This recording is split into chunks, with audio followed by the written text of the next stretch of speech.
Add hot water to the plastic bottle, it get deformed. क्या होता है कि ये जो प्लास्टिक है ये ईज़िली ब्रेक हो जाता है जब हम इसमें कोई हॉट वाटर अप्लाई करते हैं, इसका शेप चेंज हो जाता है। Such plastic which get deformed easily on heating can be bend easily are known as thermoplastic. जो प्लास्टिक बहुत जल्दी बेंड हो जाते हैं और ईज़िली वो डिफ़ॉर्म हो जाते हैं उनको हम थर्मोप्लास्टिक कहते हैं। एक्चुअली प्लास्टिक जो है वो दो कैटेगरी में आते हैं, ठीक है। Polythene and PVC are some of the examples of the thermoplastic. Polythene और पीवीसी ये भी थर्मोप्लास्टिक के एग्जांपल्स हैं। There are used for manufacturing toys, combs and various types of the container। और इनको हम बहुत सारे टॉय, कॉम और बहुत सारे कंटेनर के रूप में भी यूज़ करते हैं, ओके, थर्मोप्लास्टिक को। On the other hand, there are some plastic which when molded once cannot be softened by heating। एक अदर एग्जांपल है थर्मोप्लास्टिक का, जिसको हम एक बार मोल्ड जब कर देते हैं तो फिर से वो एक्चुअल अपने उसमें नहीं आता है। These are called the thermosetting plastic, और उनको हम थर्मोसेटिंग प्लास्टिक कहते हैं। Two examples are Bakelite and melamine. दो एग्जाम्पल हैं इसके, एक बेकेलाइट है और एक मेलामाइन है। Bakelite is the poor conductor of heat and electricity. जो बेकेलाइट होता है वो पुअर कंडक्टर ऑफ हीट और electricity and it is use for making the electrical switch handles of the various utensils etcetera. और इनको हम किस में यूज़ करते हैं? इलेक्ट्रिकल स्विच बनाने के लिए हैंडल्स और यूटेंसिल्स। आपने इनको अपने घर में ज़रूर देखा है ना, आपके घर में स्विच जो है वो इसी की बनी हुई होती है। Melamine is a versatile material, एक वर्सटाइल मटेरियल होता है and it resist the fire and can not tolerate the heat better than other plastic. और ये फायर को रेजिस्ट करता है और हीट ज़्यादा टॉलरेट नहीं कर सकता है जैसे कि और प्लास्टिक कर सकते हैं। It can be use for making the floor tiles, kitchen ware and fabrics which resist fire. इनको सब वो बनाने में हेल्प करते हैं जो मतलब किचन की टाइल्स और ये सारी चीज़ें जो फायर रेजिस्ट करती है, ओके, जैसे कि फिगर 3.8 में दिखाया गया है। Use the thermoplastic and the thermosetting plastic. हमें वेरियस यूजेस यहाँ पे दिए हुए हैं थर्मोप्लास्टिक और थर्मोसेटिंग प्लास्टिक के, हम देख सकते हैं, okay. The plastic as a material choice. क्यों चॉइस करते हैं हम प्लास्टिक एज अ मटेरियल? ये देखिए, today we think of the storing a food item, water, milk, pickles, dry fruit etcetera. तो हम प्लास्टिक को ही चुनते हैं इन सब को स्टोर करने के लिए। Plastic container seems most convenient. Plastic हमें ज़्यादा सुविधाजनक लगता है। This is because of their light weight. ये ऐसा क्यों होता है? क्योंकि इसका लाइट वेट होता है, लो प्राइस होता है, इसका गुड स्ट्रेंथ होता है एंड ईजी हैंडलिंग। हम ईजी इसको कहीं ले जा सकते हैं, काफ़ी हल्का होता है इसलिए। Being lighter as a compare to the metal, plastic are use in a car, aircraft and the spacecraft too. और लाइटर होता है क्योंकि मेटल से ये काफ़ी लाइट होता है, इसलिए इसको हम कहाँ यूज़ करते हैं? कार्स में यूज़ करते हैं, एयरक्राफ्ट में भी और स्पेस क्राफ्ट में भी इसका यूज़ होता है। The list is endless if the starting counting of articles, sleeper, furnitures and decoration pieces etc। इनका यूज़ हम डेकोरेशन में और स्लीपर में बहुत सारी चीज़ों में इनका यूज़ होता रहता है, ठीक है ना। फिर देखते हैं, now let us discuss the characteristic and properties of plastic। plastics is non reactive। Plastic जो होता है वो नॉन रिएक्टिव होता है। जैसे आयरन रिएक्ट करता है, जब उसमें वाटर पड़ता है तो आयरन रिएक्ट करता है, पर प्लास्टिक रिएक्ट नहीं करता। You know that the metal like the iron get rusted when left expose to the moist and air. आपको पता है कि जब हम लोहे को पानी में छोड़ देते हैं तो वो रिएक्ट करता है और उसमें जंग लग जाती है, but plastic do not react with the water and air. लेकिन प्लास्टिक जो है वाटर और एयर से रिएक्ट नहीं करता है। They are not corroded easily, और उसमें कुछ और भी प्रॉब्लम नहीं होती है। That is why they are use to store various kind of material including many chemicals. तो यही कारण है कि इसको बहुत सारे मटेरियल को रखने के लिए यूज़ किया जाता है और बहुत से केमिकल को भी रखने के लिए यूज़ किया जाता है। Plastic is light, strong and durable. Plastic जो होता है वो हल्का होता है, स्ट्रॉन्ग भी होता है और ड्यूरेबल भी, काफ़ी समय तक हम इसको रख भी सकते हैं।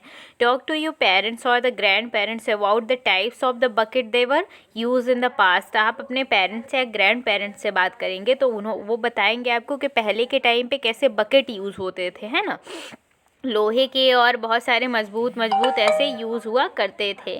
तो इस तरह से आपको पता चलेगा कि पहले के लोग क्या यूज़ करते थे और अब क्या इसमें चेंजेस हो गए हैं। What are the advantage of using the plastic container. Plastic container को यूज़ करने के क्या एडवांटेज हैं, क्या लाभ हैं। Since the plastic is light, strong, durable and can be moulded into different kind shapes and size, it is use for the various purposes. और जो प्लास्टिक है वो बहुत सारे शेप और साइज़ में भी हमें मिल जाता है और इसके यूज़ करने के बहुत सारे पर्पज़ भी हैं। Plastic are generally cheaper than metal. और प्लास्टिक मेटल से काफ़ी सस्ता होता है। They are widely use in the industry. इसको इंडस्ट्री में व्यापक रूप से यूज़ किया जाता है। And for household articles, और हाउस होल्ड आर्टिकल्स के लिए भी यूज़ करते हैं लोग इसको। Make a list of the different kind of the plastic containers that are use in daily life. एक लिस्ट बनानी है हमको बहुत सारे प्लास्टिक कंटेनर की जो डेली लाइफ में यूज़ किए जाते हैं। You have learned about that plastic are poor conductor of the heat and electricity. आपने पढ़ा होगा कि जो प्लास्टिक है वो पुअर कंडक्टर है हीट और इलेक्ट्रिसिटी के लिए, मतलब हीट और इलेक्ट्रिसिटी प्लास्टिक में फ्लो नहीं करती। That is why the electric wire have plastic covering. इसीलिए इलेक्ट्रिक वायर में कवरिंग जो होती है वो प्लास्टिक की होती है। And handles of the screwdriver are made of the plastic. और जो स्क्रू ड्राइवर के जो हैंडल्स हैं वो भी प्लास्टिक से बने हुए होते हैं। As mentioned above, the handle of the frying pan और ऑल्सो मेड ऑफ प्लास्टिक। और है फ्राइंग पैन के जो हैंडल्स होते हैं वो भी प्लास्टिक से बने हुए होते हैं। आप देखिए plastic and the environment, plastic और इन्वायरमेंट, मतलब प्लास्टिक से इन्वायरमेंट का क्या रिलेशन है। When we go to the market, जब हम मार्केट जाते हैं, we usually get things wrapped in the plastic और packed in the polythene bag. हमें हमेशा ऐसी चीज़ें मिलती हैं जो प्लास्टिक में रैप की होती हैं या पैक की होती हैं। That is the one reason why the plastic waste keeping get accumulated in our home. और इसीलिए क्यों प्लास्टिक वेस्ट बहुत ज़्यादा बढ़ रहे हैं हमारे होम्स में, इसका यही कारण है। Ultimately the plastic find its way to the garbage. और इसी तरह से मतलब एक वो बन गया है गार्बेज बनाने का, है ना। Disposal of the plastic is major problem. Why, तो डिस्पोजल भी है प्लास्टिक का, हर चीज़ें हम प्लास्टिक की यूज़ कर रहे हैं, इसीलिए एक तरह का बहुत सारा कचरा हमारे यहाँ प्लास्टिक का ही जमा हो जाता है। A material which is get decompose through the natural process such as action by bacteria is called the biodegradable. जो चीज़ें नेचुरली डिकम्पोज होती हैं बाय एक्शन ऑफ बैक्टीरिया के थ्रू, उसको हम बायोडिग्रेडेबल कहते हैं। And the material which is not easily decompose by the natural process is termed as the non biodegradable. तो उनको हम नॉन बायोडिग्रेडेबल कहते हैं जो नेचुरली डिकम्पोज नहीं होती। यहाँ पे एक टेबल दिया हुआ है वेस्ट का, कौन सा बायोडिग्रेडेबल है और कौन सा नहीं है। तो देखिए यहाँ पे आपको पैकेट बैग्स हैं नहीं होते हैं, बायोडिग्रेडेबल नहीं है, और पील्स जो हैं वो बायोडिग्रेडेबल होती हैं। तो इस तरह से आपको बहुत सारे यहाँ पे एग्जांपल्स मिल जाएंगे। उसके बाद हम देखते हैं since the plastic take the several year to decompose. इसीलिए इस प्लास्टिक को बहुत सारा टाइम लगता है डिकम्पोज होने के लिए। इट इज़ नॉट ये इन्वामेंटली फ्रेंडली, इसीलिए ये इन्वामेंट से फ्रेंडली नहीं है।